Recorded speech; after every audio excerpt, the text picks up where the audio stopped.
This channel's content is strictly for educational and informational purpose and does not endorse or promote any form of violence, harm, illegal activities, self-injuries and communal disharmony. Krishanu আমরা দেখলাম প্রধানমন্ত্রীর মুখে রামনবমী প্রসঙ্গ এবং সেখানে দাঁড়িয়ে সরাসরি তৃণমূল কংগ্রেসের বিরুদ্ধে গুরুতর অভিযোগ করলেন প্রধানমন্ত্রী।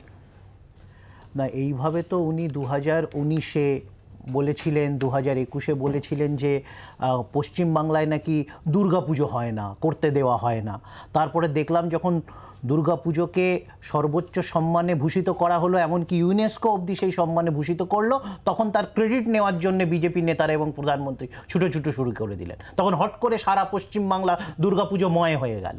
তো পুনরায় উনি রামনবমীকে নিয়ে মিথ্যাচার করছেন এবং এত ডাহা মিথ্যা কথা প্রধানমন্ত্রী বলছেন, এটা অত্যন্ত লজ্জাজনক সারা দেশের জন্যে যে একজন প্রধানমন্ত্রী 10 বছর দেশের শাসন ব্যবস্থা চালিয়েছেন। তো উনি খতিয়ান দেবেন 10 বছরে কি করেছেন, কত মানুষকে চাকরি দিয়েছেন, কত মানুষের উন্নতি কল্পে কি প্রকল্প ওনার কাজে লেগেছে। আজকে দেখছি এই প্রধানমন্ত্রীর আমলে বেকারত্ব 40 বছরে সব থেকে খারাপ জায়গায়, খারাপ পরিস্থিতিতে আছে।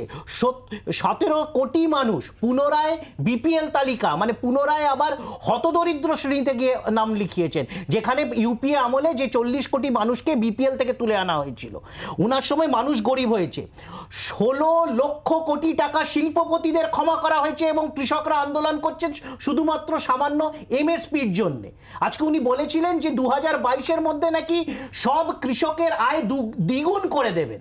সেই দ্বিগুণ তো দেখলামই না, উল্টে কৃষকদের যা প্রকল্প সেখানে বাধা হয়ে দাঁড়াচ্ছেন বর্তমান বিজেপির শাসন ব্যবস্থা এবং যে বিশেষ করে সেই সব রাজ্যতে যেখানে তারা ক্ষমতায় আসতে পারেননি। আজকে মোদিজি তো খতিয়ান দেবেন যে 68,000 কোটি টাকা ভারতবর্ষের ব্যাংক থেকে লুট করে যারা বিদেশে পাড়ি দিল, সেই মেহুল চোকসি, বিজয় মালিয়া, ললিত মোদি, অমুক মোদি, তমুক মোদি, তো তারা তাদের ধরে আনার বিষয়টা কি হলো এবং ওনার আশেপাশের দুর্নীতিগ্রস্তদের কি হলো? রামনবমীর মিছিলে রামনবমী পালন বাধা দেওয়ার ষড়যন্ত্র তৃণমূল কংগ্রেসের, এটা কি খুব অতি তৃণমূলের সমস্যাটা হচ্ছে প্রথমত তো তারা হিন্দু বিরোধী, আর দ্বিতীয়ত তারা প্রথম থেকে শেষ পর্যন্ত মিথ্যে কথাটাই বলে। পরিষ্কার একটা কথা বলে দিই, যেটা তৃণমূল প্রতিনিধি কৃষ্ণানুদা বলে শুরু করলেন, যে বলা ছিল নাকি দুর্গাপূজা হয় না, সেটা বলা হয়নি। ওনার নিশ্চয়ই মনে আছে উনি ইচ্ছা করে মিথ্যা কথা বলছেন, আমি এটাই ধরে নেবো, ওনাকে বেনিফিট অফ ডাউট দেবো। ভাষণ আটকে দেওয়া হয়েছিল, দুর্গাপূজার ভাষণ আটকে দেওয়া হয়েছিল, কোর্টে যেতে বাধ্য হয়েছিল যারা আয়োজক, তারা কোর্ট থেকে অর্ডার করে ভাষণ করতে হয়েছিল। কেন? একটা স্পেসিফিক সম্প্রদায়ের কিছু একটা ব্যাপার ছিল। এটা তৃণমূলকে উত্তর দিতে হবে। আরেকটা জিনিস বলি, উনি আবার মিথ্যাচার করলেন।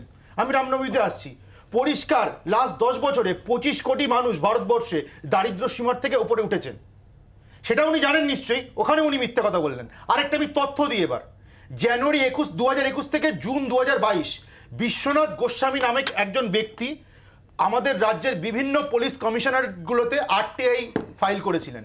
মাত্র 12টি পুলিশ কমিশনারেট আরটিআইয়ের উত্তর দেয়, কিন্তু সেই আরটিআইয়ের উত্তরে দেখা যায় যে ওই 1.5 বছরের স্প্যানের মধ্যে আমাদের রাজ্যে 200টা রায়োটিংয়ের কেস হয়েছে।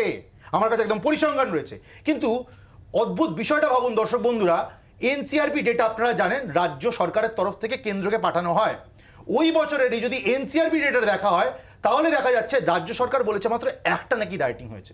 মানে ভাবুন, দাঁড়িয়েই আছে এদের ভিত্তা মিথ্যাচারের ওপরে। আর রামনবমীতে ফিরছি দিদি, 100 বার রামনবমী পালন হবে, কিন্তু তার জন্য কোর্টে কেন যেতে হবে, বারংবার কোর্টে কেন যেতে হবে, এই মৌলিক প্রশ্ন থাকে। রামনবমী নিয়ে এই ধরনের ইনফ্লামেটরি স্পিচ যে মুখ্যমন্ত্রী নিজে দিলেন ওই পাবলিকের মঞ্চ থেকে, সেটা কি ঠিক হলো? বাংলার আওয়াজ, বাঙালির আবেগ, জি 24 ঘন্টা।